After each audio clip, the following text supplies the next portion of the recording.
Hi all. இந்த வீடியோவில் வந்து நம்ம டிஎன்பிஎஸ்சி குரூப் 2ல் வந்து சிலபஸை ரிவைஸ் பண்ணியிருக்காங்க இல்லைங்களா, அந்த சிலபஸில் என்னென்ன விஷயங்கள் இருக்குது அண்ட் என்னென்ன புதுசாக கொண்டுட்டு வந்திருக்காங்க, அதுக்கான எக்ஸாம்பிள்ஸ் எல்லாத்தையுமே ரொம்ப டீட்டெயில்டாக பார்க்கலாங்க.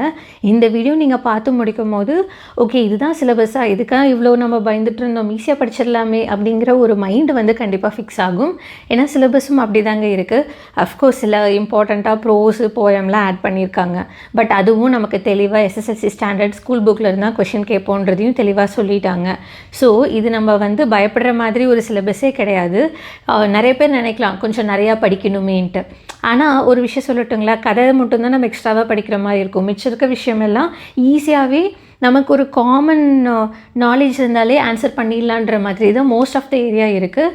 ஸோ படிக்கிறது வந்து ரொம்ப கம்மி, ப்ராக்டிஸ் மட்டும் நிறையா இருந்தாலே டெஃபினட்டாக we can able to crack 95+ in TNPSC group 2 English syllabus. ஓகேங்களா, அதை எப்படி பண்ணலாம் அண்ட் மாடல் பேப்பர் விடுவாங்கன்னு வெயிட் பண்ணி பார்த்தேன். பட் அவங்க விடுற மாதிரி தெரியல. ஸோ நான் வெயிட் பண்ணாமல் உங்களுக்கு ஒவ்வொரு டாப்பிக்கும் வித் எக்ஸாம்பிளோட ப்ராப்பராக சிலபஸில் என்னென்ன விஷயங்கள் இருக்குன்றதை தெளிவாக எக்ஸ்பிளைன் பண்ணுறேன். இந்த வீடியோ பார்க்கும்போது டெஃபினட்டாக கான்ஃபிடென்ஸ் வந்து கெயின் ஆகுங்க. ஓகேங்களா, ஓகே நமக்கு செஞ்ச நல்ல விஷயமே என்னென்னா மொத்தம் 7 யூனிட் இருக்குங்க. 7 யூனிட்லேயும் என்னென்ன பார்ட்டில் என்னென்ன எவ்வளோ மார்க்ஸ் வந்து கொஷின் கேட்போன்றதை அவங்க தெளிவாக சொல்லிட்டாங்க. ஸோ அதுக்கேற்ற மாதிரி ப்ரையாரிட்டைஸ் பண்ணி நம்ம படிச்சுக்கலாம். கிராமர்லேருந்து நமக்கு மொத்தமாக பார்த்தீங்கன்னா 25 கொஷின்ஸ் வந்து கேட்க போகிறாங்க. அதில் ஃபர்ஸ்ட் டாபிக் எப்பயும் போல் parts of speech. Parts of ஸ்பீச்னால் நமக்கே தெரியும், நவுன்னா என்ன, ப்ரொனவுன்னா என்ன, வேர்ப்னா என்ன, அட்வர்ப்னா என்னன்றது அது ஃபங்க்ஷனுக்கு ஏற்ற மாதிரி இந்த சென்டென்ஸில் வேர்டை கேட்டகரைஸ் பண்ணுறது தான் பேசிக்காகவே பார்ட்ஸ் ஆஃப் ஸ்பீச்னு சொல்லுவோம். இங்கே கூட எக்ஸாம்பிள் நவுன் வந்து பார்த்திங்கன்னா ரவி இஸ் ரீடிங்கில் நவுன் வந்து ரவி, அதே வேர்ப் வந்து இஸ் ரீடிங்கிறது வேர்புன்னு சொல்லுவோம். இந்த மாதிரி ஐடென்டிஃபை பண்ண தெரியணும். ஒரு சென்டென்ஸில் என்னென்ன விஷயங்கள் இருக்குதுன்னு ஐடென்டிஃபை பண்ண தெரியறத நமக்கு பேசிக்காக வந்து பார்ட்ஸ் ஆஃப் ஸ்பீச்னு சொல்லுவோம். கரெக்டுங்களா? தென் அதுக்கு அடுத்து கன்கார்ட். இந்த கன்கார்ட் பார்க்கும்போது நிறைய பேர் என்னென்னமோ நினச்சிருப்பீங்க. ஒன்றும் இல்லைங்க, சப்ஜெக்ட் வேர்ப் அக்ரிமெண்ட்டுன்னு சொல்லுவோம் இல்லையா, அதை தான் கன்கார்ட்னு சொல்லுவோம். ஃபார் எக்ஸாம்பிள் பார்த்தீங்கன்னா ஷீ ரன்ஸ் ஃபாஸ்ட் அப்படிங்கிறத கொடுப்பாங்க. அதுதான் வந்து கரெக்டான ஒரு வார்த்தை. ஷீன்னு வரும்போது ரன்ஸுன்ற வார்த்தையை தான் நம்ம யூஸ் பண்ணணும். ஆனால் அவங்க வந்து ஷீ ரன் ஃபாஸ்ட்டுன்னு கொடுத்துட்டு அதோடைய கரெக்டட் ஃபார்ம் என்னன்ற மாதிரி கேட்கல. அதை தான் கன்கார்ட்னு சொல்லுவாங்க.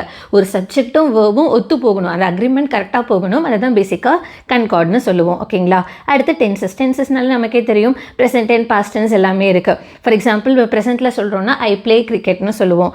அதுவே வந்து பாஸ்ட் டென்ஸில் சொல்கிறோன்னா ஐ பிளேடு கிரிக்கெட்னு சொல்லுவோம். இந்த மாதிரி டென்ஸை வச்சு சொல்கிறது டென்ஸ்னு சொல்கிறது. ஓகேங்களா, தென் அதுக்கடுத்து active and passive voice. Active and passive வாய்ஸ்னால என்ன சொல்லுவோம், ஒரு சப்ஜெக்ட் வந்து எப்படி அந்த ஆக்ஷனை பெர்ஃபார்ம் பண்ணுதுன்றது தான் ஆக்டிவ் வாய்ஸ் பெர்ஸ்பெக்டிவில் சொல்கிறது. அதுவே பாசிவ் வாய்ஸ் பெர்ஸ்பெக்டிவில் போகும்போது அந்த சப்ஜெக்ட் வந்து அந்த ஆக்ஷனை ரிசீவ் பண்ணுற மாதிரி இருக்கும். ஃபார் எக்ஸாம்பிள் இங்கே பார்த்தீங்கன்னா ஆக்டிவ் வாய்ஸில் ஷீ ரோட் அ லெட்டர்னு சொன்னோன்னா அந்த letter was written by her அப்படின்னு மாற்றி சொன்னோன்னா அது பாசிவ். ஸோ சப்ஜெக்ட் சொல்லி வேர்பு சொல்லி ஆப்ஜெக்ட் வரும். இங்கே வந்து ஆப்ஜெக்ட் முன்னாடி வந்து அது பெர்ஃபார்ம் ரிசீவ் பண்ணுற மாதிரி இருக்கும். ஃபார் எக்ஸாம்பிள் இந்த சப்ஜெக்ட் ரிசீவ் வந்து ஆப்ஜெக்ட் பண்ணுற மாதிரி சொன்னோன்னா அதை பாசிவ்னு சொல்லிட போகிறோம். ஓகேங்களா, அடுத்து டைப்ஸ் ஆஃப் சென்டென்ஸ் கேட்குறாங்க. டைப்ஸ் ஆஃப் சென்டென்ஸுன்றது அந்த ஒரு பர்டிகுலர் சென்டென்ஸ் என்ன பர்பஸ் இருக்குன்றதை வச்சு கிளாஸிஃபை பண்ணியிருப்பாங்க.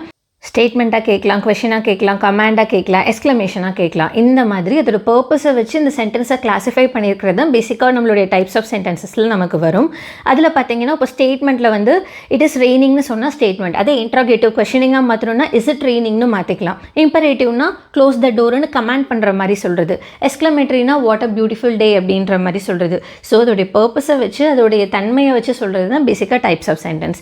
அடுத்து பார்த்தீங்கன்னா transformation of sentence. For example ஒரு சென்டென்ஸ் வந்து எக்ஸ்க்ளமேட்டரியாக இருக்குன்னா அதை ஸ்டேட்மெண்ட்டாக மாற்றுங்க, ஸ்டேட்மெண்ட்டாக இருக்கிறது இம்பரேட்டிவாக மாற்றுங்க. இந்த மாதிரி நமக்கு கேட்குறது தான் பேசிக்காக வந்து சென்டென்ஸை ட்ரான்ஸ்ஃபார்ம் பண்ணுறது. ஃபார் எக்ஸாம்பிள் இப்போ எக்ஸ்க்ளமேட்டரியில் இருக்கிறது ஸ்டேட்மெண்ட்டாக மாற்றணும்னா வாட் அ கிரேட் ஐடியா அப்படின்னு சொல்கிறத it is a great idea அப்படின்னு சிம்பிளாக நம்ம மாற்றி சொன்னோன்னு வச்சுக்கோங்க.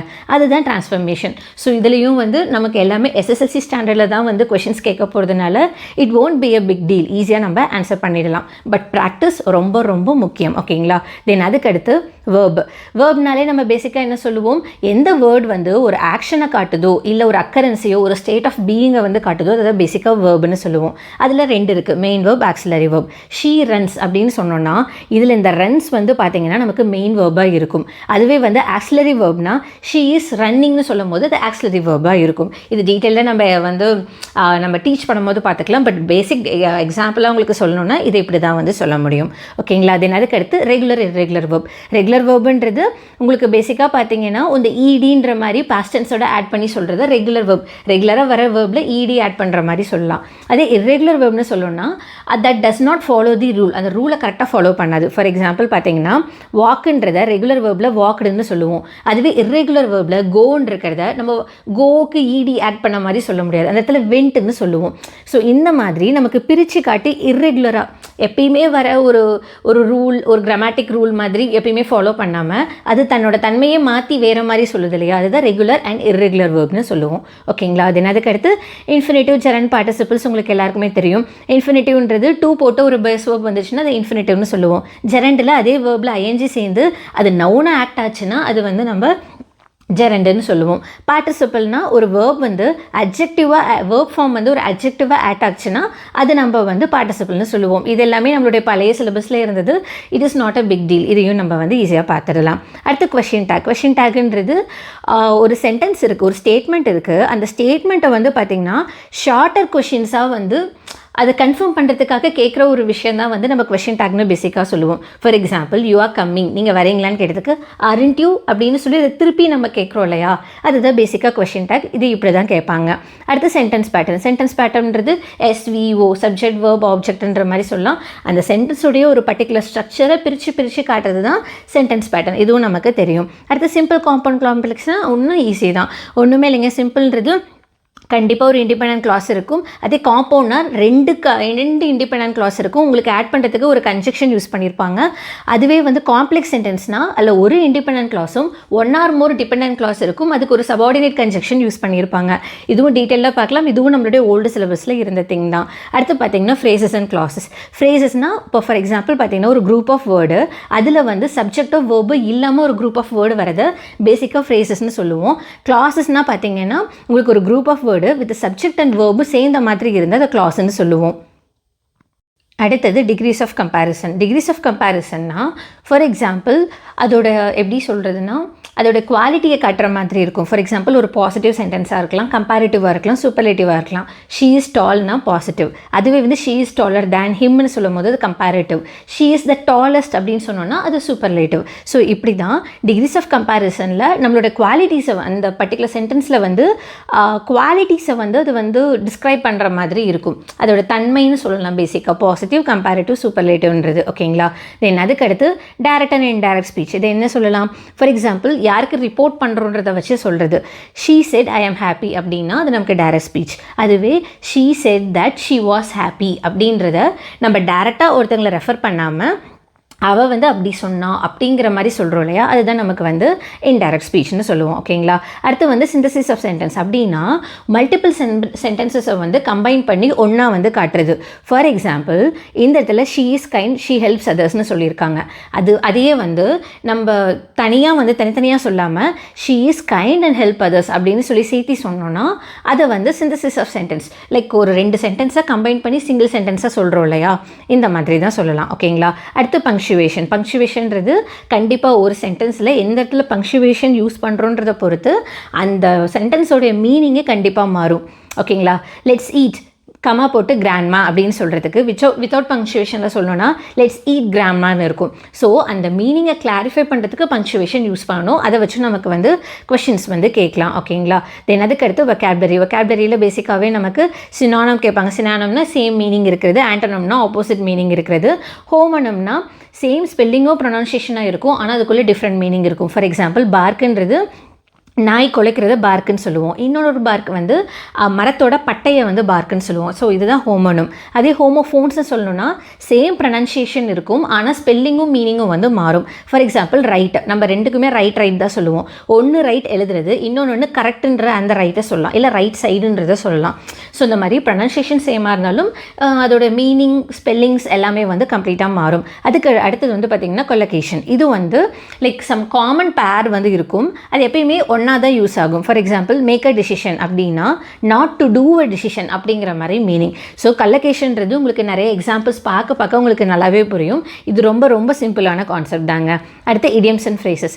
கண்டிப்பாக வந்து இடியம்ன்றது லைக் டேரெக்டாக அதோட லிட்ரல் மீனிங்காக எடுத்துக்காமல் அதுக்குள்ளே ஒரு ஹிடன் மீனிங் இருக்க மாதிரி இருக்கும். ஒரு கான்வர்சேஷனை டக்குன்னு ஸ்டார்ட் பண்ணணும்னா டு பிரேக் த ஐஸ்ன்னு சொல்லுவாங்க. அப்படின்னா நம்ம ஐஸை உட்காந்து உடைக்க போகிறோன்றது மீனிங் இல்லை. அந்த இடத்துல கான்வர்சேஷனை ஸ்டார்ட் பண்ணுறதுக்கு யூஸ் பண்ணுற ஒரு கைண்ட் ஆஃப் ஒரு ஃபிகரேட்டிவ் மீனிங்கோட இருக்கிற ஒரு விஷயம். ஓகேங்களா, அதுதான் வந்து நம்ம ஃப்ரேசஸ்ன்னு இடியம்னு சொல்லுவோம். அதே ஃப்ரேசஸ்னால் at the end of the day அப்படிங்கிறது ஈவென்ச்சுவலி அப்படிங்கிறத மீன் பண்ணுவோம்.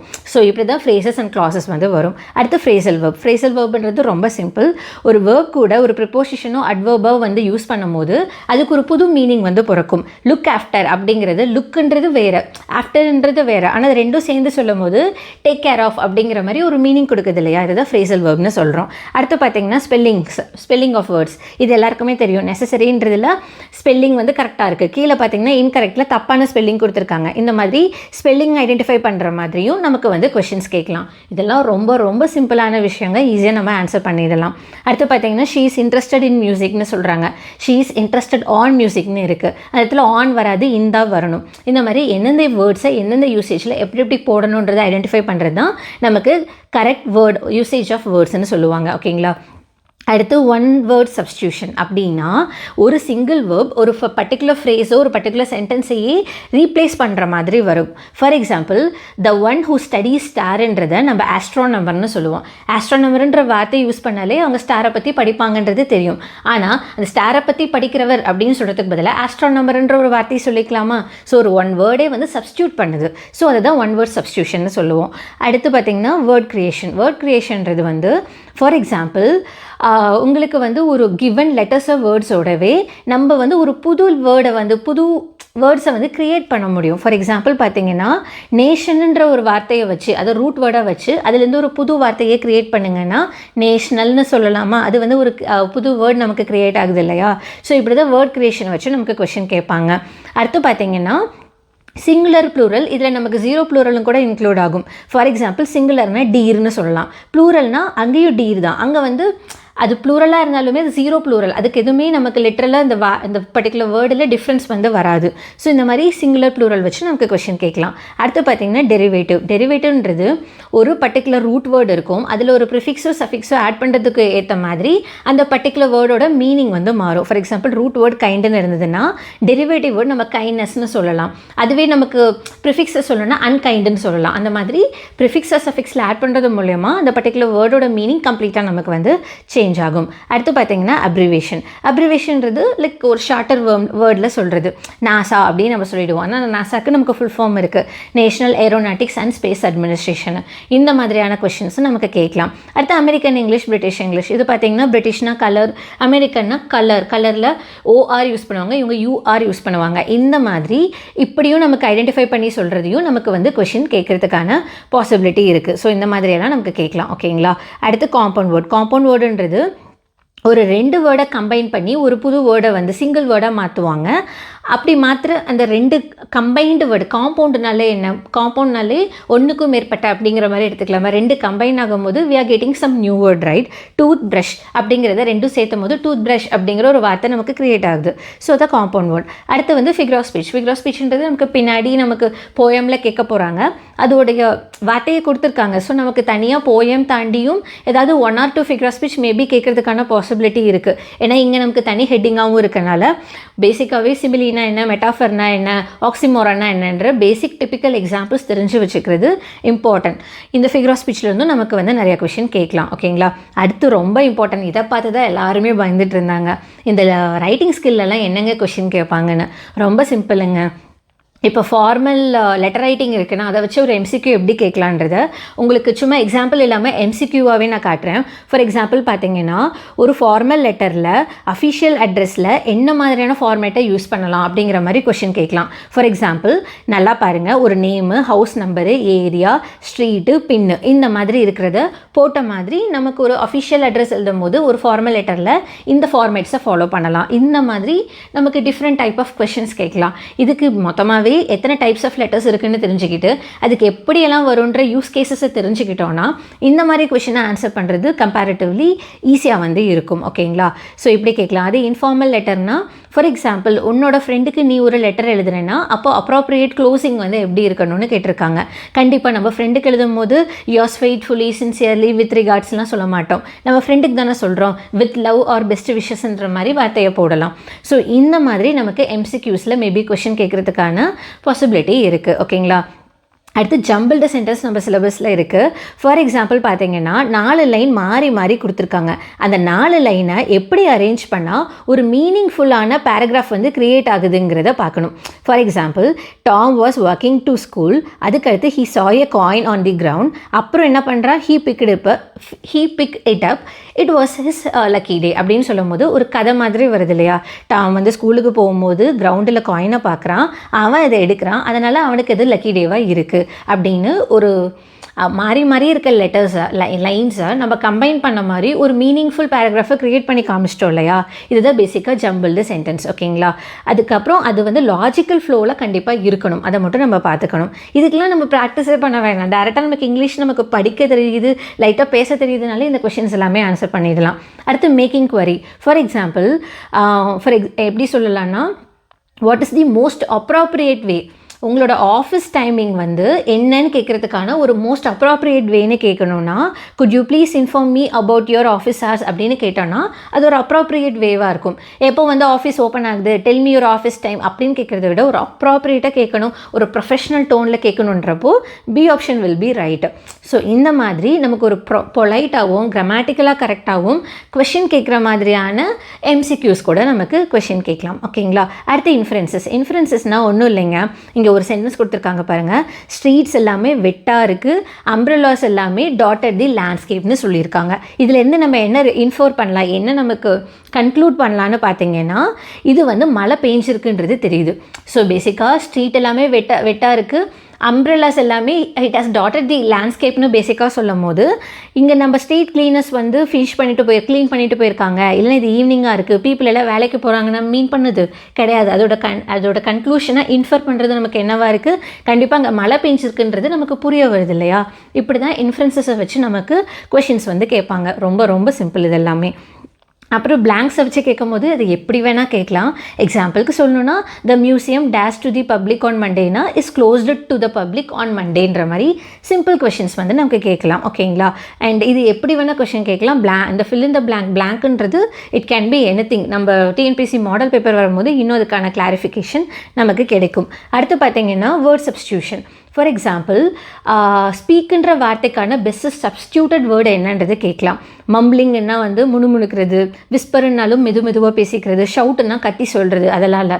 ஸ்பீக்குன்றது பேசிக்காக பேசுகிறது. அப்படின்னும் போது நம்ம என்ன வார்த்தையை யூஸ் பண்ணலாம், ஆர்டிகுலேட்டுன்ற வார்த்தையை யூஸ் பண்ணோன்னா தட் வில் பி பெட்டர். கரெக்டான ஒரு பேசுகிறதுக்கு பேசுகிறோம் அப்படின்னு சொல்லும் போது ஆர்டிகுலேட் அப்படின்னு சொல்கிறது கரெக்டான ஒரு நியூட்ரல் அண்ட் டைரக்ட் சினோனமாக ஸ்பீக்குக்கு வந்து இருக்குது. ஸோ இந்த மாதிரி வேர்ட் சப்ஸ்டியூஷனை இந்த மாதிரியும் நமக்கு கொஷின் கேட்கலாம். அடுத்து டெக்னிக்கல் டேர்ம்ஸை வச்சு எப்படி கேட்பாங்கன்ற டவுட் கண்டிப்பாக இருக்கும். இந்த எக்ஸாம்பிள்ஸ் பார்க்கும்போது உங்களுக்கு இவ்வளோதானா அப்படின்றது புரிய வரும். ஓகேங்களா? ஆனால் இதுக்கு எல்லாமே ப்ராப்பர் ப்ராக்டிஸ்ன்றது இட் இஸ் இம்பார்ட்டன்ட். நிறைய நம்ம ப்ராக்டிஸ் பண்ணணும். ஃபார் எக்ஸாம்பிள் நம்மளுடைய தமிழ்நாடு அட்மினிஸ்ட்ரேஷனை வச்சே நான் சில விஷயங்கள் எடுத்துகிட்டு வந்திருக்கேன். இப்போ அட்மினிஸ்ட்ரேட்டிவ் டேர்ம்ஸில் சில காமன் டேர்ம் இருக்கும். ஃபார் எக்ஸாம்பிள் பார்த்தீங்கன்னா தலைமைச் செயலகம் அப்படிங்கிறது செக்ரட்டரியேட்னு சொல்லுவாங்க. நம்ம வந்து இந்த ஒரு விஷயம் பேசிக்காக வச்சதுக்கு காரணமே என்னென்னா நம்மளோட கவர்மெண்ட்டில் என்னென்ன மாதிரி டெர்மினாலஜிஸ் யூஸ் பண்ணுறோன்றது ஜாபுக்கு போன பர்சனுக்கு புரியறதுக்கே it is taking time. So இந்த மாதிரி விஷயத்தை இப்போவே நம்ம லேர்ன் பண்ணிட்டு போயிட்டோம்னா that will be easy for them, right? So அதனால தான் இங்கேயே நமக்கு வந்து வச்சுட்டாங்க. இப்போ மாவட்ட ஆட்சியர்ன்றது டிஸ்ட்ரிக்ட் கலெக்டர்னு சொல்லுவோமா, அரசாணைனா கவர்மெண்ட் ஆர்டர்னு சொல்லுவோம். இந்த மாதிரியான டெக்னிக்கல் டேர்ம்ஸை நம்ம தெரிஞ்சு வச்சுக்கணுன்றதுக்காக தான் இந்த மாதிரி கொஷின்ஸ் கேட்குறதுக்கான பாசிபிலிட்டி இருக்குது.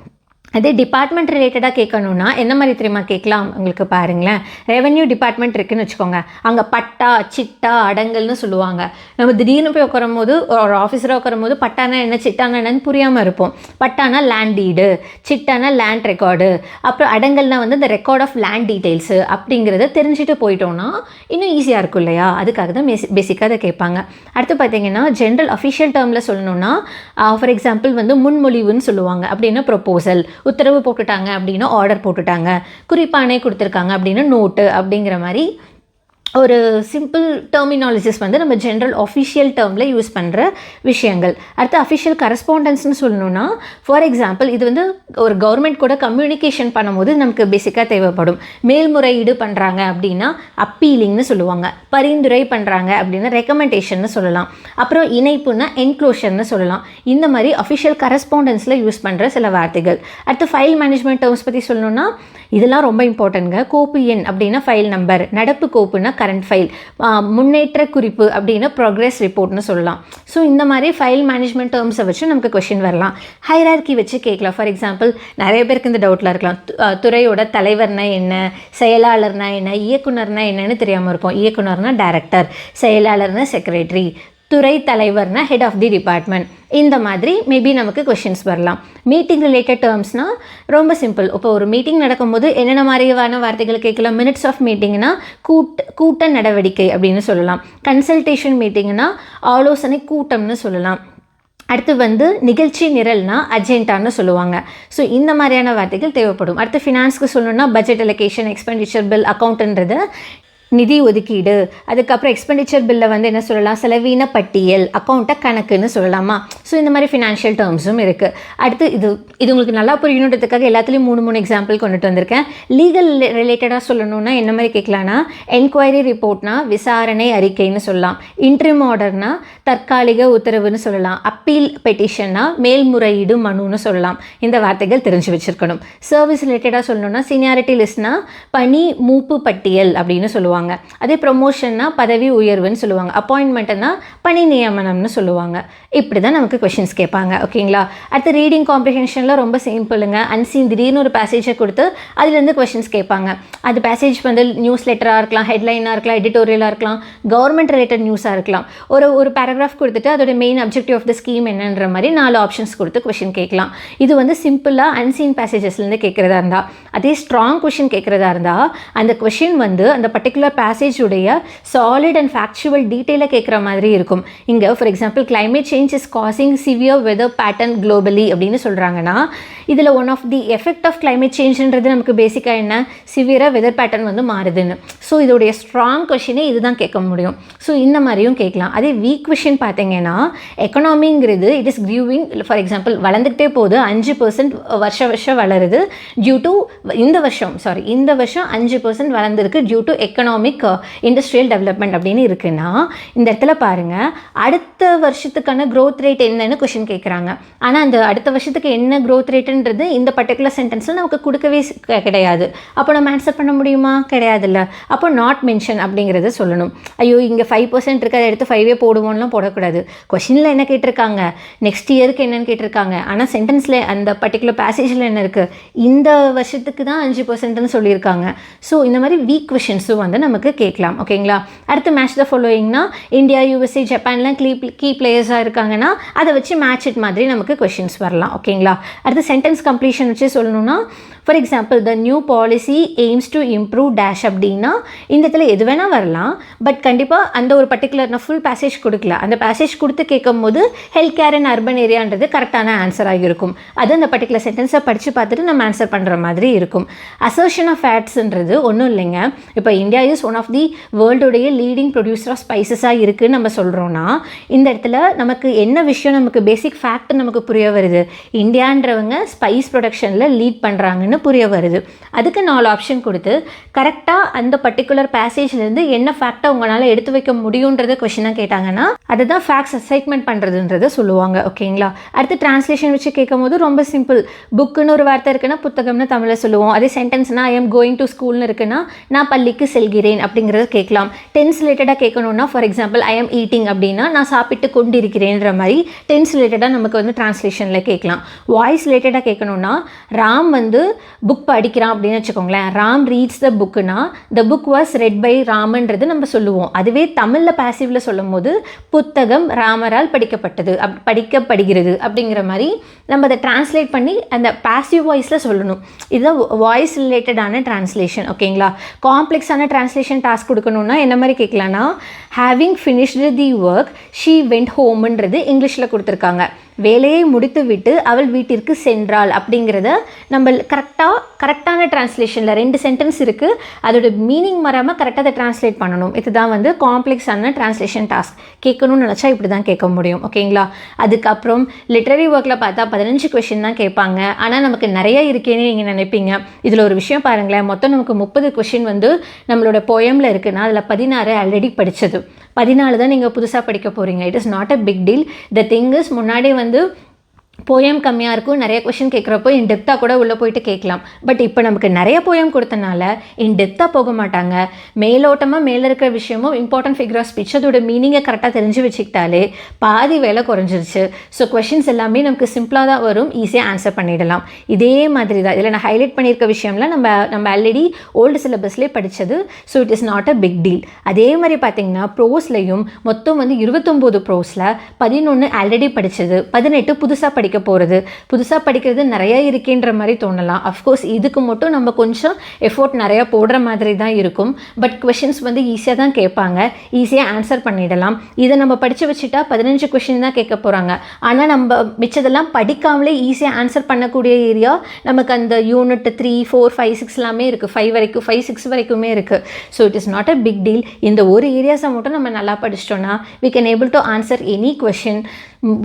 என்னை பொறுத்த வரைக்குங்க ரொம்ப பேசிக்காக கேட்பாங்க, ஸ்கூல் புக்கில் இருந்தால் கேட்பாங்கன்றதே தெளிவாக சொன்னதுனால பயப்படாமல் இந்த ப்ரோஸ் அண்ட் போயம் மட்டும் ஒருத்தங்க டீச் பண்ணி கொடுத்துட்டா அதை கேட்டாலே நமக்கு நல்லாவே மனசில் பதிஞ்சிரும். எக்ஸாம் போகிறதுக்கு முன்னாடி ஒரு வாட்டி ரிவைஸ் பண்ணிட்டாலே ஈஸியாக ஆன்சர் பண்ணிடலாம். ஸோ இந்த ஒரு ஏரியாவில் நிறையா விஷயம் படிக்கணுன்ற ஒரே காரணத்துக்காக இங்கிலீஷ் சிலபஸ் வேணான்னு நினச்சிங்கன்னா என்னை பொறுத்த வரைக்கும் ஈஸியாக ஆன்சர் பண்ணக்கூடிய ஏரியாங்க. ஒருத்தங்க நல்லா டீச் பண்ணி கொடுத்து நல்ல குவாலிட்டி கொஷின்ஸை கொடுத்து ப்ராக்டிஸ் பண்ண வச்சாலே இங்கிலீஷ் சிலபஸ்ன்றது ஈஸியாக படிச்சிடலாங்க. ஸோ அதுக்கு என்னோடய சைட்லேருந்து என்னென்ன பண்ண முடியுமோ நான் பண்ணுறேன். பட் இவ்வளோ தான் சிலபஸ், ஈஸியாக படிக்க முடியும். நிறைய பேர் இதுக்காக புதுசாக நான் தமிழ் படிக்கிறேன், குரூப் 2க்காக இங்கிலீஷ்லேருந்து தமிழ் மாறேன்னு பண்ணுறதா இருந்தால் மாற வேணாம். ஆனால் நான் ஆல்ரெடி இங்கிலீஷ் மீடியமாக இருந்தாலுமே ஜென்ரல் தமிழ் நான் ஆல்ரெடி குரூப் 4க்காக படிச்சுட்டேன்னா நீங்கள் தமிழை கண்டினியூ பண்ணுங்கள். இல்லை புதுசாக ஆரம்பிக்கிறேன், எனக்கு குரூப் 2 தான் டார்கெட்னா இங்கிலீஷை விட பெட்டர் சாய்ஸ் இப்பயும் வேறு எதுவுமே கிடையாது. இங்கிலீஷ் எடுத்து நம்ம தாராளமாக படிச்சிடலாம். சிலபஸ் பார்க்க தான் பெருசு, உள்ளே இறங்கிட்டோன்னா ஒரு நல்ல குவாலிட்டியான கோர்ஸும் ஒரு நல்ல குவாலிட்டியான டெஸ்ட் சீரிஸ் இருந்தால் இந்த சிலபஸ் படிக்கிறது ஒரு விஷயமே இல்லை. And we will take care of it. That's it. Thank you all.